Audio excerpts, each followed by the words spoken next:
Yes, నిజమే. కొన్ని కంపెనీస్లోని అసలు ఇయర్లీ హైక్ అనే మాటే ఉండదు. మల్టిపుల్ ఇయర్స్ శాలరీ స్టాగ్నెంట్గా ఉండిపోయి మనకు అలా ముందుకెళ్ళిపోతూ ఉంటుంది. హైక్ అనేది మా చేతిలో లేదు, కంపెనీ డిసైడ్ చేసింది, అసలు హైక్ అనే మాటే ఉండదు, ఎవరిని అడగడానికి కూడా ఉండదు. ఇది మాత్రం నిజం.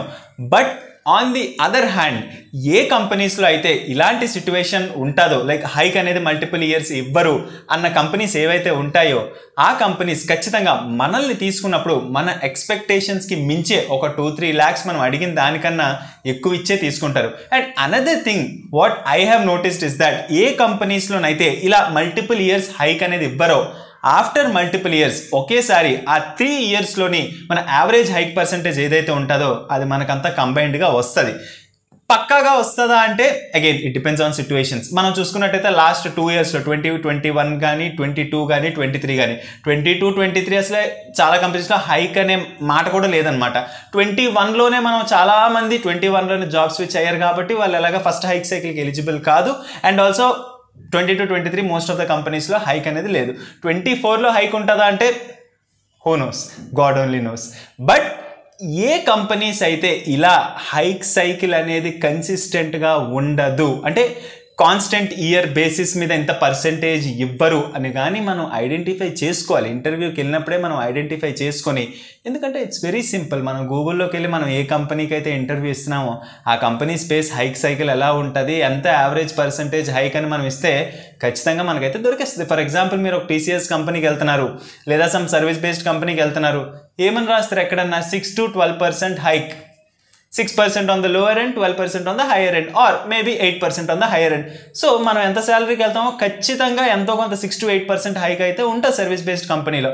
అలాగా మన కంపెనీ ఏ కేటగిరీలో ఉన్నది, కాన్స్టెంట్గా ఎంతో కొంత 6%, 8% హైక్ ఇచ్చే కేటగిరీలో ఉన్నదా, లేకపోతే మనం అడిగిన దానికన్నా ఒక 2-3 lakhs ఎక్కువ ఇచ్చేసి ఒక 2-3 years మనల్ని అదే ప్యాకేజ్లో ఉంచి తర్వాత మొత్తానికి ఒకేసారి ఇస్తారా, ఇది మనం చూసుకొని అడిగినప్పుడే కొంచెం ఎక్కువ అడిగి వెళ్ళడం చాలా ఇంపార్టెంట్. ఎందుకు అంటే మనం ఎంత ఎక్కువ ప్యాకేజ్లో ఉన్నా కూడా, ఫర్ ఎగ్జాంపుల్ ఎవరో 12 ఎక్స్పెక్ట్ చేస్తున్నారు, కంపెనీ ఏం చేస్తుందంటే వాళ్ళకి 15 ఇస్తుంది. Because with in the company ఎవరైతే మల్టిపుల్ ఇయర్స్ ఉన్నారో వాళ్ళకి తెలుసు మనం ఆ 12ని కదపలేము కొన్ని మల్టిపుల్ ఇయర్స్ వరకు, సో మనం ముందే 15 ఇచ్చి మనకి బడ్జెట్ ఉంది కాబట్టి తీసుకుందాము అని తీసుకుంటారు.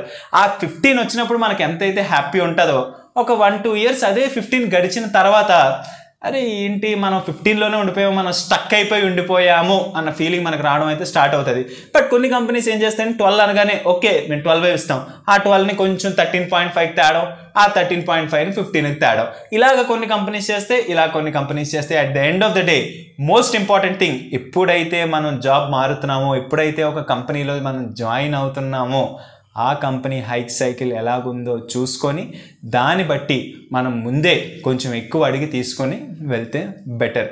బట్ మోస్ట్ ఇంపార్టెంట్ థింగ్ ఏంటండి అని అంటే ఎప్పుడు కూడా yes, there are companies which will not give you hike for multiple years and మన శాలరీ అలాగే స్టాగ్నెంట్గా కంటిన్యూ అవుతూనే ఉంటుంది.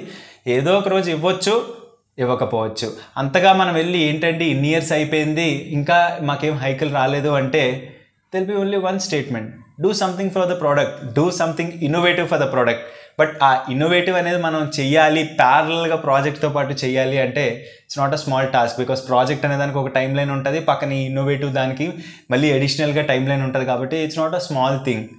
సో ఎప్పుడూ కూడా మనం కంపెనీలో జాయిన్ అయినప్పుడు ఎటువంటి హైక్ని వాళ్ళు ఫాలో అవుతున్నారు అండ్ ఆ ఆర్గనైజేషన్ శాలరీ పర్స్పెక్టివ్లోనే ఎలాగుంది అండ్ మనం చూసుకోవడం ఎక్స్ట్రీమ్లీ ఇంపార్టెంట్. లేదు అంటే ఏంటి సార్ ఎఫెక్ట్ అవుతుంది అంటే, ఇప్పుడు మనం 15 ఎక్స్పెక్ట్ చేసినప్పుడు వాళ్ళు ఇంకొంచెం ఎక్కువ ఇస్తే డబ్బులు అయితే వస్తుంటాయి, బట్ ఏం డిస్టర్బ్ అవుతుంది అంటే ఇట్స్ మెంటల్ పీస్. నా శాలరీ పెరగట్లేదు, నా శాలరీ ఇలా స్టాగ్నెంట్గా ఉండిపోయింది అని మన మెంటల్ పీస్ అనేది కొంచెం డిస్టర్బ్ అవుతుంది. కాబట్టి కొంచెం జాయిన్ అయ్యే ముందే ఆ కంపెనీ స్ట్రక్చర్ని, ఆ కంపెనీ ఎలా ఆపరేట్ అవుతుంది అని మనం అర్థం చేసుకోవడం ఇట్స్ ఎక్స్ట్రీమ్లీ ఇంపార్టెంట్. మరి ఆ కంపెనీస్ లిస్ట్ ఏంటి సార్ అంటే అలాంటివి ఓపెన్గా చెప్పలేం కాబట్టి జస్ట్ గూగుల్లో చూస్తే ఓపెన్గానే ఆన్సర్స్ అన్నీ ఉన్నాయి. గూగుల్లో మీరు ఇలా టైప్ చేసి మీరు చూడగానే మీకు అక్కడే వచ్చేస్తుంది అనమాట. వీడియోలో ఇన్ఫర్మేషన్ మీకు హెల్ప్ఫుల్ అనిపిస్తే వీడియోని లైక్ చేయడానికి ట్రై చేయండి. ఛానల్కి కొత్తగా వచ్చినట్టయితే ఛానల్ సబ్స్క్రైబ్ చేసుకోవడానికి ట్రై చేయండి.